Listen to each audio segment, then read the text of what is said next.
स्वागत है आप सभी का अपने चैनल एकलव्य स्टडी पॉइंट पे और मैं हूं सचिन। आज मैं आप सभी के लिए क्लास 11th के जो स्टूडेंट्स हैं उनका जो मिड टर्म का एग्जाम है या आपका कोई भी एग्जाम हो, आपके लिए एक ही वीडियो में जितने भी ग्रामर के टॉपिक्स हैं जो आप बार बार कमेंट में पूछ रहे थे वो एक ही वीडियो में लेकर आया हूं, जिसमें हम औपचारिक पत्र, प्रतिवेदन, कार्यसूची, स्वयंवृत्त, रोजगार संबंधी आवेदन पत्र, प्रेस विज्ञप्ति और परिपत्र, इन सभी के ऊपर चर्चा करेंगे और एक ही वीडियो में आपको पूरा करवा दिया जाएगा। तो चलिए वीडियो को आगे बढ़ाएं। आप सभी से रिक्वेस्ट है, आप मुझे इंस्टाग्राम पे जरूर फॉलो कर लें। आपका कोई भी सवाल हो तो आप मुझे मैसेज कर सकते हैं। यूजर नेम आप सभी के सामने दिया हुआ है। तो सबसे पहले मैं आपको सिलेबस बता देता हूं मिड टर्म तक जितना आपका आ रहा है। तो आपको जनसंचार और माध्यम की मैंने वन शॉट बना के दे दी है, नहीं देखी है तो इस वीडियो के डिस्क्रिप्शन में लिंक दे दूंगा, आप वन शॉट वीडियो वहां से देख लेना। और अब बात रही आपका जो ये ग्रामर सेक्शन है, राइटिंग सेक्शन है, तो इसमें औपचारिक पत्र वगैरह जो है वहां से हम आज अपनी स्टार्टिंग करेंगे। तो सबसे पहले मैं आपको संपादक का जो पत्र होता है, जो लेटर टू एडिटर होता है, वो समझाता हूँ। देखो होता क्या है, एडिटर न्यूज़पेपर का होता है। आपके एरिया में कोई भी समस्या आ रही है, आप न्यूज़पेपर में उस समस्या को लिखवाना चाहते हो तो आप एडिटर को एक लेटर लिखते हो, पत्र लिखते हो। तो जो उसका फॉर्मेट होता है, सबसे पहले आप प्रेषक यानी कि आप अपना सेंडर का एड्रेस लिखते हो, फिर आप दिनांक लिखते हो, देन उसके बाद आप संपादक के बारे में बताते हो कि भाई संपादक और उसका जो है समाचार पत्र का नाम क्या है और उसका पता क्या है। ठीक है, अब इसको आप एक बार यहाँ पे देख लो। एक तो आपका पता क्या लिखोगे, आप परीक्षा भवन लिखोगे, आप अपने घर का एड्रेस कभी मत डालना। फिर आप लिखोगे परीक्षा भवन नई दिल्ली और दिनांक में आप अपनी जो डेट होगी उस दिन पेपर की वो लिख देना। फिर आता है संपादक, तो आप संपादक लिख दोगे, संपादक के समाचार पत्र का नाम लिख दोगे, उसका पता लिख दोगे। फिर क्या है, विषय, तो विषय के अंदर आप बताओगे कि भाई किस बारे में आप लिखवाना चाहते हो न्यूज़पेपर में। तो जैसे कि फॉर एग्जांपल पहली वर्षा के बाद सड़कों की दुर्दशा और ध्यान आकर्षण के संबंध में, ये कोई भी टॉपिक आ सकता है आपके पेपर में, तो आप विषय लिखोगे। उसके बाद फिर आप महोदय से स्टार्टिंग करोगे, महोदय लिखोगे। फिर उसके बाद आप एक फॉर्मेट बता देता हूं, इसमें आप क्या लिखोगे कि मैं आपके प्रतिष्ठित समाचार पत्र के माध्यम से समाज के लोगों एवं अधिकारियों का ध्यान, समस्या क्या है आपके क्वेश्चन पेपर में दी होगी, उस विषय या उस समस्या के मुद्दे की ओर आकर्षित करना चाहता हूं, ये लिख दोगे आप। फिर आप अपना पहला पैराग्राफ जो है वो समस्या को एक्सप्लेन करोगे कि आखिर समस्या एग्जैक्टली आ क्या रही है। जैसे कि यहाँ पर सड़कों की दुर्दशा है, तो इसने सड़कों के बारे में बताया है कि भाई दिल्ली राजधानी है, यहाँ पर दूर दूर के लोग आते हैं, लेकिन सड़कों की हालत खराब है, तो ये बहुत बुरा लगता है देखने में, चलना मुश्किल हो गया है। ठीक है, फिर दूसरे पैराग्राफ में आप सुझाव दोगे कि भाई सुझाव क्या हो सकता है, क्या इसमें आप मतलब क्या आप किसी को सजेस्ट कर सकते हो। तीसरे अनुच्छेद में आप निष्कर्ष लिखोगे और आभार लिखोगे कि आप मेरा ये जो भी मैं लिख रहा हूं भाई, इसके तरफ ज्यादा से ज्यादा ध्यान आकर्षित हो सभी का और इसके ऊपर कार्यवाही जो है की जाए, जो विभाग है जो भी इससे संबंधित। और लास्ट में धन्यवाद लिखकर आप अपना भवदीय, लड़की हो तो भवदिया, फिर उसके बाद अपना नाम, जो आपके क्वेश्चन पेपर में जो नाम दिया रहेगा वही लिखोगे आप यहाँ पे। ठीक है, ये सिंपल सा फॉर्मेट है, आप लिखते आ रहे हो। अब अगर आपको अधिकारी को पत्र लिखने को आता है तो भाई आपको समस्या दी होगी, तो वो सिंपल फॉर्मेट यही चलेगा। आपका सेंडर का एड्रेस आएगा, फिर आपका दिनांक आएगा, फिर आप अधिकारी का जो पदनाम है, मान लो भाई कोई थाना अध्यक्ष है तो आप लिखोगे थाना अध्यक्ष जी।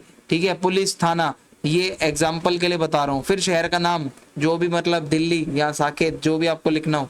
फिर उसके बाद अपना विषय, फिर उसके बाद महोदय। ठीक है, उसके बाद वही है सम्मान पूर्वक आप अपना महोदय वगैरह लिखकर शुरू करेंगे। फिर आप अधिकारी को बताएंगे कि मैं जो क्वेश्चन पेपर में नाम दिया हुआ है, मान लो सुनील, मैं सुनील, ठीक है, यहाँ का निवासी हूँ, इस पत्र के माध्यम से मैं आपका ध्यान इस समस्या की ओर आकर्षित करना चाहता हूँ।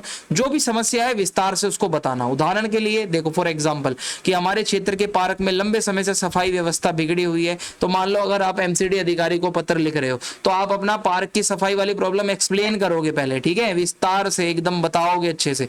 फिर आप उसका समापन करोगे तो आप ये लिखोगे कि भाई अगर आप मेरी सहायता करते हैं मैं आपका आभारी रहूंगा या रहूंगी, कृपया इस मामले पर शीघ्र कार्रवाई करें, धन्यवाद। आपका मतलब आप सीधा भवदीय, अपना नाम जो क्वेश्चन पेपर में आया होगा। सिंपल फॉर्मेट चलता है दोनों का, कोई कंफ्यूजन नहीं है। तो जैसे कि यहाँ पे देखो, एक सफाई निरीक्षक के लिए एक एग्जांपल के लिए आपको दिखाता हूँ कि मान लो यहाँ पे क्वेश्चन आया कि भाई पार्क में सफाई की व्यवस्था कराने के लिए आपको अधिकारी को पत्र लिखना है। तो आपका क्वेश्चन पेपर में जो एड्रेस है वो लिखोगे, अगर एड्रेस नहीं दिया हुआ तो परीक्षा भवन लिख देना। फिर है कि सफाई निरीक्षक, नगर निगम कार्यालय, नई दिल्ली, विषय आपको बता दिया, श्रीमान महोदय या ओनली महोदय भी चलेगा। तो आप यहाँ पे इस तरीके से अपनी प्रॉब्लम एक्सप्लेन करोगे और धन्यवाद या फिर भवदीय लिख के धन्यवाद के बाद अपना नाम जो क्वेश्चन पेपर में आया होगा।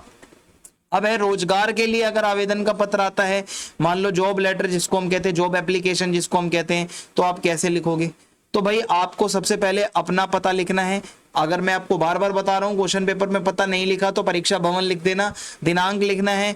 फिर उसके बाद जो भी उस एडवर्टीजमेंट को निकाल रहा है उसका पद लिखोगे। फिर उसके बाद आप विषय बताओगे कि भाई किस बारे में, आप किस पद के हेतु आप वहां पे जो है मतलब आवेदन कर रहे हो। फिर आप महोदय लिखोगे।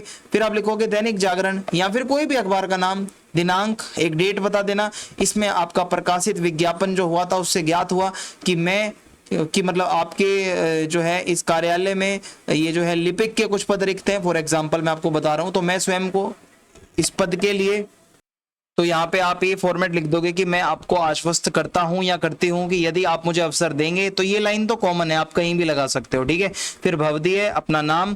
फिर आप एक लाइन लिखोगे संलग्नक, यानी कि आप कोई चीज अटैच कर रहे हो, जैसे कि आप अपना बायोडाटा या स्वयंवृत्त जो है अटैच कर रहे हो तो वो लिख देना, ठीक है। तो उसके बाद आप स्वयंवृत्त क्या होता है, बायोडेटा, जो आप अपना लिखते हो, अपने बारे में जानकारी है ना। जॉब के लिए जब आप अप्लाई कर रहे हो तो अपनी जानकारी भी दोगे ना, तो आप स्वयंवृत्त कैसे लिखोगे ये एक अलग से भी टॉपिक है। और स्वयंवृत्त आपको रोजगार वाले पत्र में देना भी होता है। तो स्वयंवृत्त में क्या लिखना होता है, देखो मैं आपको यहां से समझाता हूं। ये लेफ्ट साइड में फॉर्मेट है, राइट साइड में एक एग्जाम्पल है। फॉर्मेट ऐसा होता है, आपको नाम लिखना है सबसे पहले, ठीक है, पिता का नाम, जन्म तिथि, आपका पता, और फिर आपकी एजुकेशनल क्वालिफिकेशन, शैक्षिक योग्यता, 10वीं कक्षा कहाँ से करी है, किस वर्ष में करी है, कितने परसेंट आए हैं। 12वीं कक्षा कहाँ से करी है, किस वर्ष में करी है, कितने परसेंट आए हैं। स्नातक कहाँ से किया है, या अन्य कोई शिक्षा अगर है उससे संबंधित तो वो बता दोगे। फिर अगर आपकी कोई और मतलब भाई कार्य का अनुभव है, वर्क एक्सपीरियंस, ठीक है, वो आप बता दोगे। भाषाओं का ज्ञान है वो बता दोगे, ठीक है। और अगर आपको कोई 2 व्यक्तियों का नाम पता है संपर्क वाले जिससे आपको ये पता चला है, उनका नाम दे दोगे और दिनांक और हस्ताक्षर कर दोगे। तो फॉर एग्जांपल नाम आपका जो भी है लिख दोगे। वो सब लिखने के बाद शैक्षिक योग्यता में मान लो आपने लिखा 10वीं क्लास सीबीएसई 2007 में करा 80% के साथ, 12वीं क्लास सीबीएसई 2009 में करा 85% के साथ, हिंदी ऑनर्स दिल्ली विश्वविद्यालय से करा 2012 में 70% आए, बीएड करा डीयू से ही 2013 में 75% आए, एमए करा डीयू से ही 2015 में 60% आए। तो जो भी योग्यता आपको लिखनी है वो आपके ऊपर है। और अन्य कोई योग्यता है अगर कंप्यूटर का ज्ञान वो भी लिख देना। कार्य का अनुभव है, अगर वर्क एक्सपीरियंस है, मान लो टीचर की जॉब आ रखी है तो आप लिख देना मैंने फलाने स्कूल में भाई यहाँ मतलब जो भी है एक्सेट्रा एक्सेट्रा मैंने भाई 2 साल जो है ये टीचर के रूप में वहां पे कार्य किया है, पढ़ाया है वहां पे, ठीक है। अपनी कोई उपलब्धि है वो लिख देना, भाषा का ज्ञान लिख देना, बस सिंपल है। तो मैंने आपको ये समझा दिया है, ठीक है। अब आता है प्रतिवेदन का टॉपिक जिसको आप रिपोर्ट कहते हो। तो अब ये रिपोर्ट जो है ना थोड़ी अलग तरीके से लिखी जाती है, इसका फॉर्मेट बदल गया है। तो प्रतिवेदन को रिपोर्ट लेखन कहा जाता है। कोई भी मीटिंग होती है खत्म, कोई गोष्ठी होती है या कोई सम्मेलन होता है तो उसकी रिपोर्ट तैयार की जाती है, या फिर जांच की रिपोर्ट भी होती है। आपके पेपर में ना कुछ सालों से बार बार जांच की रिपोर्ट पूछी जा रही है कि मान लो कोई जांच हुई और उसके बाद एक रिपोर्ट बनाई गई, ठीक है।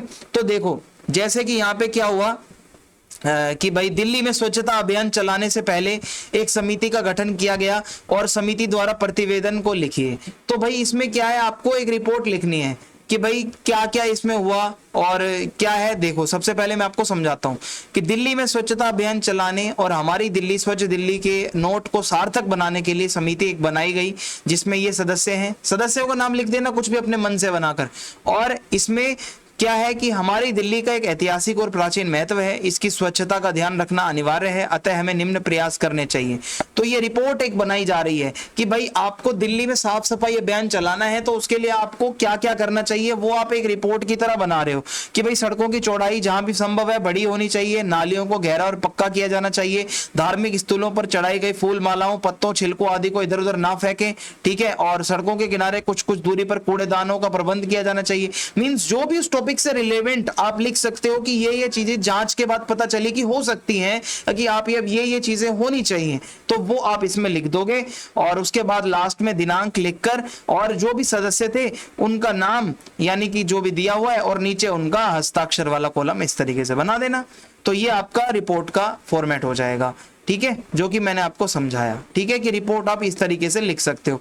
अब ये आपकी रिपोर्ट जो है भाई किसी और टॉपिक पे भी आ सकती है कि मान लो भाई महिला साक्षरता के ऊपर एक रिपोर्ट बनाओ जांच की, तो आपको वहां पे पूरा बताना है कि इतने सदस्य थे, एक समिति बनी, फिर हम गए सर्वे करने, हमें पता चला कि ये कारण है कि नहीं वो महिलाएं पढ़ पा रही हैं, ये प्रयास होने चाहिए। समझ रहे हो, ये आपको कैच करना है। अब अगला टॉपिक है प्रेस विज्ञप्ति, जिसको प्रेस रिलीज कहा जाता है। तो प्रेस रिलीज होता क्या है, पहले तो आपको यह पता होना बहुत जरूरी है। तो कोई भी व्यक्ति या कोई भी संस्थान किसी विषय के बारे में जो कोई मीटिंग में निर्णय लिया जाता है तो उसको प्रेस रिलीज के माध्यम से सभी लोगों तक पहुंचाया जाता है, ठीक है। तो वो प्रेस रिलीज एक डॉक्यूमेंट होता है। तो प्रेस विज्ञप्ति जो होती है वो उसका जो फॉर्मेट है आपको मैं समझाता हूं। मान लो हमारा एक आयुष मंत्रालय है, नई दिल्ली में है, दिनांक लिखोगे, फिर उसके बाद प्रेस विज्ञप्ति, ये हेडिंग आएगी सेंटर में एकदम। फिर आप एक टॉपिक आपको दिया होगा, मैं आपको पढ़ के बताता हूं अंदर ये किस बारे में है। देश में बढ़ते कोविड-19 के मामलों को देखते हुए देशवासियों को कोविड अनुरूप व्यवहार करने की सलाह दी जाती है। साथ ही आप घर पर रहकर घरेलू औषधियों से बने अपने प्रतिरोधक तंत्र को मजबूत बनाने पर जोर दें। ऐसा आप घर में आसानी से उपलब्ध देसी जड़ी बूटियों के सेवन से कर सकते हैं, जैसे तुलसी, हल्दी, अश्वगंधा, दालचीनी, लौंग, काली मिर्च और गिलोय आदि को दिनचर्या में शामिल करके अपने स्वास्थ्य को अच्छा बना सकते हैं। घर में रहें, सुरक्षित रहें। तो अब ये टॉपिक क्या समझ आ रहा है आपको कि कोविड-19 के दौरान आप लोगों को सलाह दे रहे हो कि आप किस तरीके से घरेलू नुस्खे कुछ कर सकते हो। तो ऐसा कोई भी टॉपिक आ सकता है आपके ऊपर प्रेस रिलीज लिखने को, तो आपको उसके ऊपर बनाकर लिख देना है भाई। बस आपको फॉर्मेट पता होना चाहिए कि सबसे पहले संस्थान का नाम लिखना, वो प्रेस रिलीज कौन जारी कर रहा है, दिनांक लिख देना, फिर एक प्रेस रिलीज या प्रेस विज्ञप्ति नाम से हेडिंग बनाना सेंटर में, और ये पैराग्राफ फॉर्मेट में लिख के और लास्ट में इस तरीके से नाम लिख देना, जिसने भी वो प्रेस रिलीज का जो मुखिया होगा, जिसका भी नाम दिया होगा क्वेश्चन पेपर पे। सचिव का नाम दिया होगा तो सचिव का लिख देना, A to Z जो भी दिया होगा पद वो लिख देना। ओके, अब आगे बढ़ते हैं। अब आता है परिपत्र। परिपत्र को आप कहते हो सर्कुलर। सर्कुलर आता है एक। सर्कुलर में क्या होता है भाई, सर्कुलर को समझते हैं। तो सर्कुलर एक प्रकार का एक दस्तावेज या एक डॉक्यूमेंट होता है जो किसी भी संगठन द्वारा, किसी ऑफिस के द्वारा या किसी विभाग के द्वारा एक सूचना होती है या एक आदेश होता है या एक निर्देश होता है या एक घोषणा होती है, यानी कि वो आपको मानना ही मानना है, ठीक है। तो इसमें क्या होता है, एक जानकारी को अगर बहुत लोगों तक पहुंचाना है तो एक सर्कुलर आता है। मान लो दिल्ली सरकार ने 5 दिन तक स्कूलों को बंद करने का निर्णय लिया है, तो वो एक सर्कुलर निकालेगी और सभी स्कूलों को भेज देगी। तो ये होता है सर्कुलर, जो सर्कुलेट हो जाता है सभी तक, ठीक है। तो जैसे कि फॉर एग्जांपल मान लो एक संस्थान का नाम है अखिल भारतीय साहित्य एवं संस्कृति संस्थान, और उनका जो निदेशालय है, महानिदेशालय, उन्होंने एक सर्कुलर निकाला है। सर्कुलर का नंबर लिखा है यहाँ पे, और यहाँ पे नई दिल्ली 30 मई ये ऐसे डेट भी डाली है। तो उसके बाद सेंटर में इन्होंने परिपत्र यानी कि सर्कुलर लिखा है, फिर विषय लिखा है कि भाई किस बारे में है। तो यहाँ पे ये लिखा गया है कि मोबाइल फोन पर होने वाले व्यय के लिए निर्धारित सीमा, मीन्स यहाँ पे ये लिखा गया है कि महानिदेशालय ने इस विषय पर दिनांक 23 नवंबर 2024 को एक परिपत्र जारी किया था या एक सर्कुलर निकाला था, और इसमें मोबाइल फोन पर होने वाले व्यय की सीमा 2000 रुपये प्रति माह निर्धारित की गई थी। और अखिल भारतीय साहित्य संस्कृति बोर्ड द्वारा इस सीमा पर दोबारा विचार किया गया और इसमें संशोधन करते हुए ये बताया गया है, निर्णय लिया गया है कि कार्यालय के लिए यह सीमा 6000 रुपये प्रति माह होगी।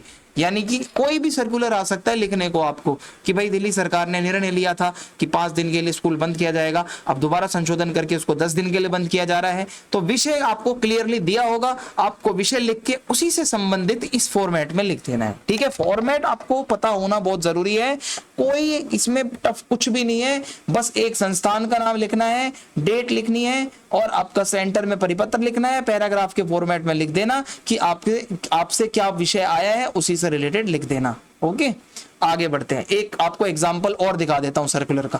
मान लो भारत सरकार का गृह मंत्रालय है, आपका पत्र संख्या दिया हुआ है तो ठीक है, नहीं दिया हुआ मन से कुछ भी बना देना, राइट साइड में दिनांक लिख देना, फिर सेंटर में परिपत्र लिख देना।